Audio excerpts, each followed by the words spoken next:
નાયબ મુખ્યમંત્રી શ્રી હર્ષભાઈ સંઘવી અને કાયદા મંત્રી શ્રી કૌશિકભાઈ વેકરિયાની હાજરીમાં કાયદા વિભાગના અધિકારીઓ સાથે આજે અમારી મિટિંગ થઈ હતી અને મિટિંગમાં ખાસ અમે જે રજૂઆતો કરેલી હતી અગાઉના સમયમાં કે ભાગેડુ લગ્નની નોંધણીમાં કાયદામાં ફેરફાર કરવામાં આવે અને સાથે સાથે માતા પિતાને આ બાબતમાં એવી તક આપવામાં આવે કે જેને લઈને દીકરીઓના લગ્નમાં થતી છેતરપિંડીઓમાં વાંધા લઈ શકે.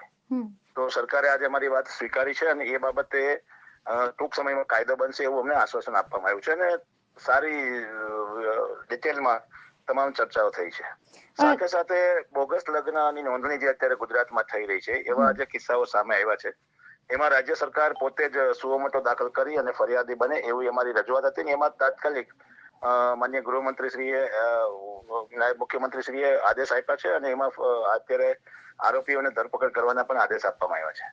નંબર 2 ની વાત એ છે કે ઈડબ્લ્યુએસ ને સ્થાનિક સ્વરાજની અંદર પ્રતિનિધિત્વ આપવામાં આવે એવી અમારી માંગણી હતી. એ બાબતે પણ ચર્ચા થઈ છે.